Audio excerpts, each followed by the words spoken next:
Una nueva generación de regreso a casa presenta el audiolibro de Osvaldo Bernadas. Dad al César lo que es del César. Hay cosas que no son del César, hay cosas que son solo de Dios. Diciembre, 2017. Buenos Aires, Argentina. Primera parte. La verdad, el amor y la fe están libres de impuestos. Martín Lutero. Porque hay cosas que no son del César, hay cosas que son exclusivas de Dios. Capítulo 1. Dad al César lo que es del César y a Dios lo que es de Dios. Esta es una famosa frase que conocen, protestantes, islámicos y católicos, todos por igual. Creyentes y ateos, todos la suelen usar. Por lo general la gente la repite considerándola como uno de esos dichos populares que se pasan de boca en boca, a través de las generaciones, cuando en realidad es una de las más iluminadoras expresiones de sabiduría que Jesús soltó durante su ministerio. Este mensaje te revelará cosas que tal vez nunca escuchaste. Este mensaje te llevará a una nueva dimensión en la comprensión de la deidad de Jesús. Esta enseñanza está destinada a llegar a lo profundo de tu corazón y tiene el propósito de hacer que cambies tu forma de ver a Dios.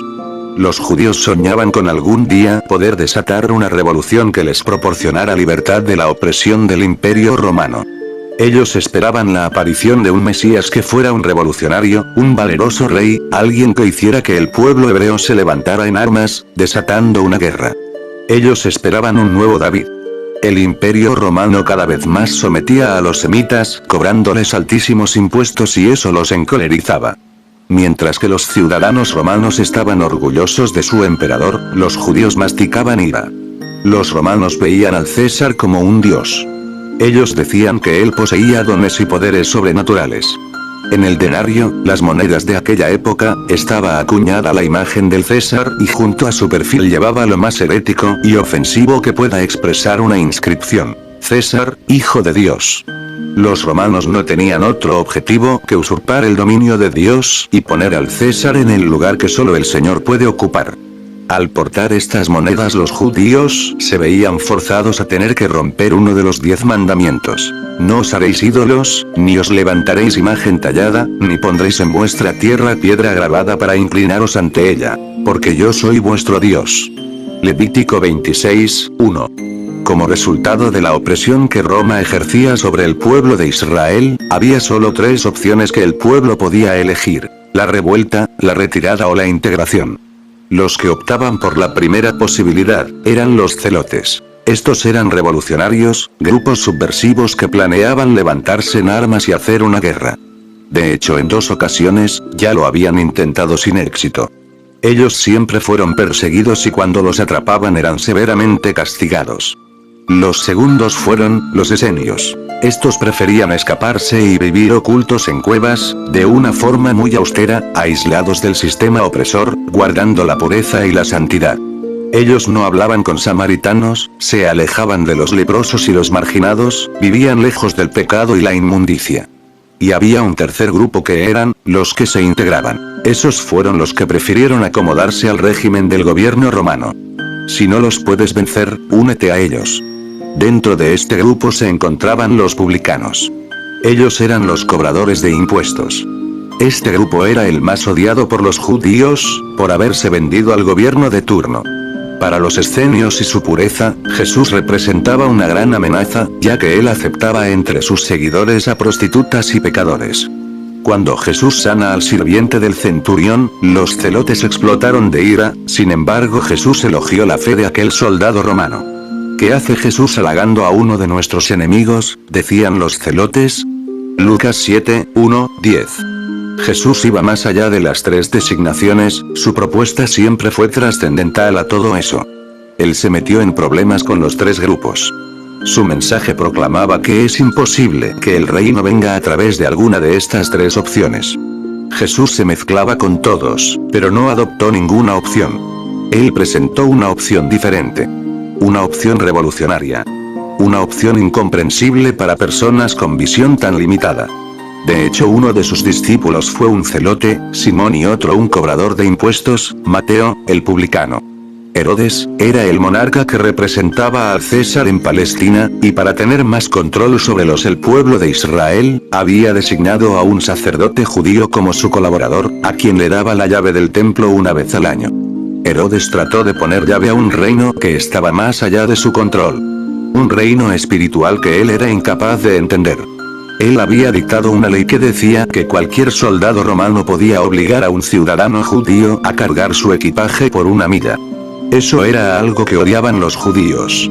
Sería algo así como si ahora, tú sales con el tiempo justo a tu trabajo, y por una ley puesta por el gobierno de turno, cualquier policía tiene el derecho de decirte, llévame mi maleta y tú no te puedes negar, ya que de lo contrario terminas preso.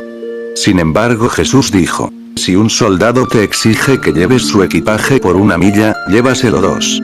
Mateo 5:41. Con esto Jesús deja en claro que no es por la violencia que iba a venir el reino de Dios a la tierra.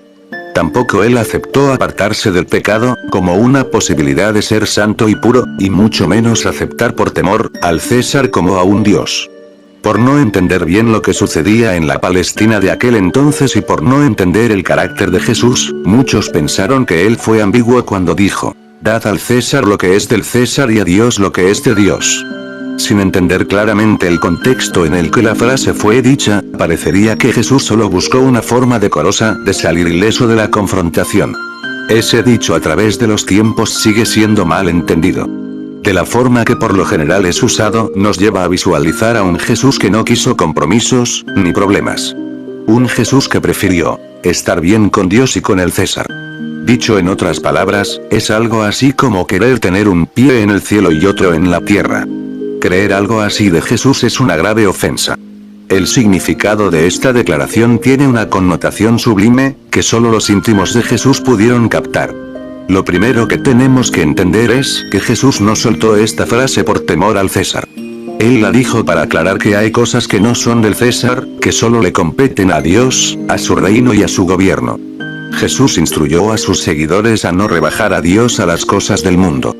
Jesús dejó bien en claro que no debemos jamás devaluar su poder y su soberanía absoluta. Jesús es uno y sin segundo. Su reino, su poder y su gloria son patrimonio exclusivo de él. Capítulo 2. Las cosas que hace Dios no las puede hacer el César. La presencia de Jesús y su mensaje permanentemente rodeado de milagros y señales, pertenecen al ámbito de lo divino. Son exclusivas de su reino eterno. Nada de lo que Jesús decía o hacía tiene una explicación humana y por lo tanto se encuentra a años luz de cualquier imperio o poder que se pueda levantar en la tierra. Lo que Jesús develó con esa frase es que hay cosas que el César jamás entendería. Cosas a las que el César no tiene, ni tendrá acceso jamás. Exclusivos privilegios de Dios. Sin comprender el significado profundo de esta enseñanza, podemos vivir toda una vida creyendo ser cristianos salvos, cuando la verdad es que nunca dejamos de ser esclavos del sistema del gobierno del César. No se amolden a este mundo y a su sistema. Sean transformados mediante la renovación de su mente. Así podrán comprobar cuál es la voluntad de Dios, buena, agradable y perfecta. Romanos 12:2. Una persona que no tiene la mira puesta en las cosas del cielo, siempre está haciendo cosas manejables en el ámbito del mundo, donde Dios no es necesario. Hay cosas que requieren del factor Dios, y que a menos que Él esté presente en la ecuación, nada sucede. Si leemos la frase por encima, nos podría dar la impresión de ser la respuesta perfecta de Jesús, para evadir la trampa que le estaban tendiendo. Si decía que no a pagar el impuesto, se declaraba un rebelde, dándole a los herodianos la excusa para acusarlo de subversivo y llevarlo a juicio ante el rey Herodes. De hecho, un tiempo atrás, un tal Judas había organizado una revuelta para no pagar más impuestos a Roma, y más de 2000 de sus hombres fueron crucificados a la vista de todos. Por otro lado, si decía que era lo apropiado pagarle el tributo, se declaraba un colaborador del César, ganándose el odio de los fariseos, quienes buscaban una excusa para acusarlo frente al pueblo de farsante, y así poder juzgarlo con toda libertad. Si eres cristiano debes estar listo para confrontar el pecado reinante en el mundo. Jesús llevó a cabo el mayor cambio de conciencia en toda la historia. Jesús confrontó al sistema político, social y religioso de su tiempo. Su mensaje fue revolucionario y provocador. Jesús trajo el reino de los cielos a la tierra. Capítulo 3. Maestro, danos tu opinión. Hay cosas que no son del César, hay cosas que son divinas, que no pertenecen al ámbito horizontal, que son estrictamente verticales y se reciben únicamente a través de la fe. Entonces salieron los fariseos y tramaron cómo tenderle a Jesús una trampa. Enviaron algunos de sus discípulos junto con los herodianos, los cuales le dijeron: Maestro, sabemos que eres un hombre íntegro y que enseñas el camino de Dios con la verdad. No te dejas influir por nadie porque no te fijas en las apariencias. Danos tu opinión. ¿Está permitido pagar impuestos al César? Dinos si es lícito o no. Conociendo sus malas intenciones, Jesús replicó: Hipócritas. ¿Por qué me tienden una trampa? Muéstrenme la moneda para el impuesto. Y se la enseñaron. ¿De quién es esta imagen? ¿De quién es esta inscripción? Preguntó Jesús. Del César, respondieron ellos. Entonces denle al César lo que es del César y denle a Dios lo que es de Dios. Al oír esto, se quedaron asombrados y se fueron. Mateo 22, 15, 22. Los líderes religiosos judíos se acercaron a Jesús, para lanzarle un ataque, y lo hicieron con preguntas cuidadosamente formuladas en medio de una gran adulación. Cualquiera que no conoce el contexto de este evento, podría pensar que los fariseos se habían convertido al cristianismo. Cualquiera podría pensar que los religiosos ortodoxos habían hecho amistad con el Señor. Ellos, en primer lugar, reconocen a Jesús con el título de rabí. Con el título de maestro. En ese tiempo llamar a alguien con el título de rabí significaba situar a la persona en una posición privilegiada. Tanto fariseos como herodianos en esta ocasión se someten, y reconocen a Jesús como rabino. Si Jesús hubiera tenido un carácter endeble como cualquiera de los mortales, después de tales halagos se hubiera sentido agradecido. Sin embargo, él guardó silencio y esperó a ver con qué seguían. Sabemos que eres hombre íntegro y sincero, y que enseñas con la verdad. Además tú no discriminas a la hora de hacer señalamientos. Con semejante adulación, ellos buscaban persuadir a Jesús de que dijera lo que ellos querían escuchar. Ellos no consideraron que Jesús nunca diría algo conforme a lo que ellos esperaban escuchar. El Evangelio de Jesús es simplemente una cosa: verdad sobre la mentira. A veces, lo que el Evangelio dice no nos resulta agradable. El Evangelio promulga un gran desafío. Eso a muchos le causó temor y es por eso que muchos después de un tiempo se apartaban. En ocasiones el Evangelio ministra áreas de nuestro carácter que necesitan ser transformadas. Jamás responde a la adulación, ni a los caprichos almáticos. El único objetivo del Evangelio es despertar en el hombre el beneficio de la verdad. Finalmente, ellos le dijeron a Jesús: danos tu opinión. En otras palabras, ellos dijeron: tu opinión es la de un gran maestro, ya que tú hablas siempre en el marco de la verdad. Consideramos tu opinión muy importante. Dinos por favor, ¿es justo pagar tributos al César? ¿Sí o no? La pregunta estaba cargada de toda malicia, poniendo a Jesús en una posición desventajosa. La pregunta tenía toda la intención de desacreditarlo frente a la audiencia presente. El pueblo judío vivía indignado con el Imperio Romano. Pagar impuestos a un invasor enemigo no es una tarea agradable, ni fácil. Para ellos tener que lidiar con esa realidad todos los días, era algo sumamente ingrato. Contribuir con un aporte económico para la gratificación de un emperador no deseado, no es algo lindo. Roma les cobraba a los judíos 3 tipos de impuestos. 1, el impuesto de la tierra. Este era un impuesto que pagaban los agricultores y los ganaderos, la gente del campo. Era un impuesto que tenía que ver con las cosechas y el ganado. 2, el impuesto sobre las rentas. Los ciudadanos tenían que pagar un impuesto sobre sus casas y sus bienes raíces. 3, el impuesto de capitación. Este era un tributo que cada individuo debía pagar por el solo hecho de estar bajo el amparo del gobierno romano. Por estar bajo el cuidado del Imperio Romano, cada persona tenía que rendir un impuesto al César. Los hombres comenzaban a pagar ese impuesto a la edad de 14 años, y lo hacían hasta los 65 años. Y las mujeres desde los 12 hasta los 65 también. Ese era el resultado de la imposición imperial sobre el pueblo. La pregunta no tenía intenciones de saber cuán empático era Jesús con la causa, ellos estaban tendiendo una trampa. Ellos solo buscaban destruir la imagen pública de Jesús. Un dato interesante que Mateo expone en su narrativa, fue que los fariseos y los herodianos se pusieron de acuerdo. Eso es algo muy significativo. Los fariseos y los herodianos jamás se ponían de acuerdo en nada. Es más, ellos se odiaban. Ellos nunca tuvieron algún tipo de convenio. Los herodianos estaban de acuerdo con que se le rinda tributo al César, en cambio los fariseos no. Sin embargo, en esta ocasión ellos por primera vez se pusieron de acuerdo para tenderle una trampa a Jesús. La maldad se juntó a lo perverso. Ellos hicieron una causa común, motivados por un único objetivo, que era hacerle daño a Cristo y a su mensaje. Otro dato interesante, es que este evento sucedió, en algún momento entre el año 30 y el 33, sin embargo cuando Mateo escribe la historia, lo hace entre el 80 y el 90. En el año 70, el templo había sido destruido, y por lo tanto cuando Mateo escribe esta historia, la realidad era otra.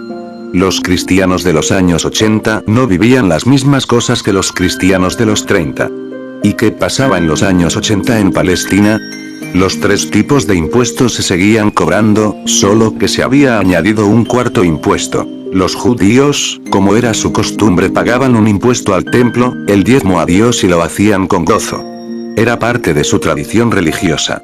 Al quedarse sin templo, dejaron de ofrendar a Dios, entonces los romanos decidieron que ese tributo lo dieran a un nuevo templo.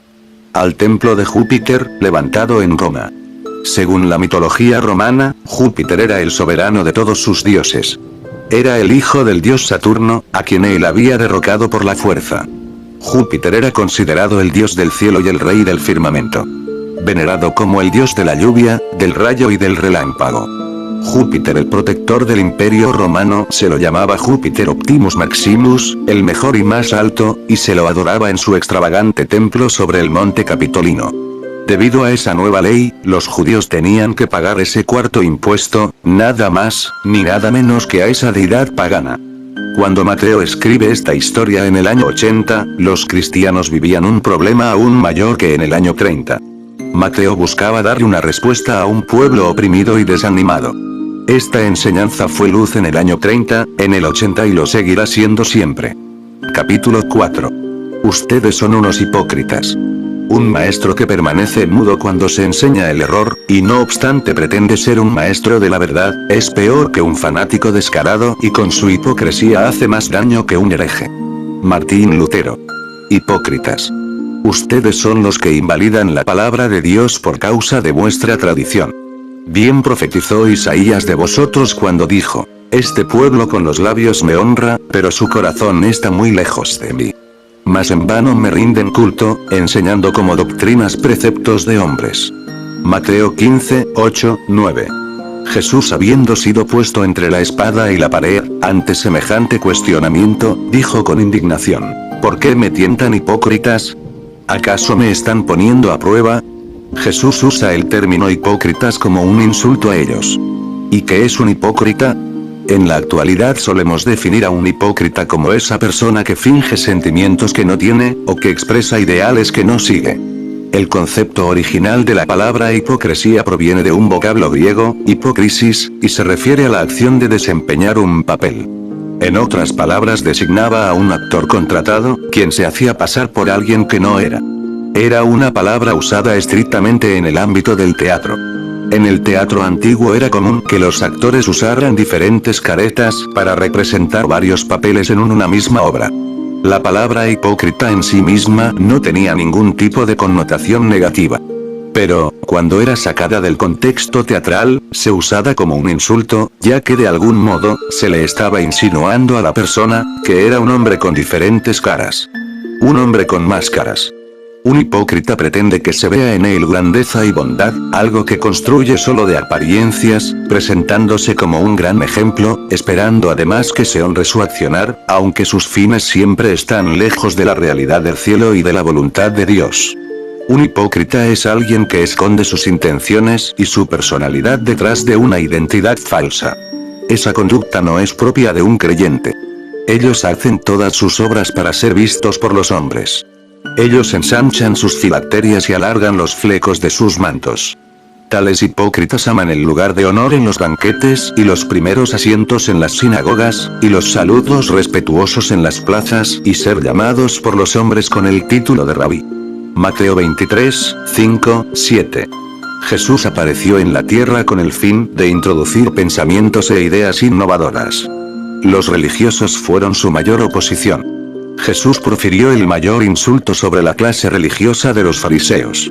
Él, además de llamarlos hipócritas, les dijo: raza de víboras. Teniendo en cuenta que los semitas detestan a las serpientes por encima de cualquier otro reptil, esto fue un enorme agravio. Jesús tenía una personalidad y un carácter tan fuerte y poderoso que podía caminar desarmado en medio de las grandes multitudes de religiosos, quienes estaban dispuestos a asesinarlo, o empujarlo desde un barranco, pero él siempre resultaba ileso. De igual forma, para los líderes del gobierno de la época, Jesús era considerado un peligro público. Más que ese cordero delicado que nos ha tratado de vender el mundo de la religión, Jesús era, como lo solía llamar esa primitiva tribu de Israel, el león de Judá. Si Jesús hubiera anunciado el mensaje que se predica hoy, lo más probable es que no hubiese sido crucificado. La oposición de Jesús nunca fueron los impíos, por el contrario, los pecadores fueron sus seguidores. Sus seguidores fueron prostitutas, endemoniados, recaudadores de impuestos y todo tipo de gente despreciable para los religiosos. Jesús vino a desbaratar las mentes religiosas. El religioso se siente seguro practicando ritos dentro de las cuatro paredes del templo. El mensaje de Jesús invade esa seguridad. La religión es la gran atadura de este mundo. En el intento de comprender nuestro origen, de averiguar de dónde venimos y cuál es el sentido de la existencia, el hombre crea una religión, y eso no es algo malo. Lo que debemos entender que ningún método religioso podrá llenar jamás nuestro vacío espiritual.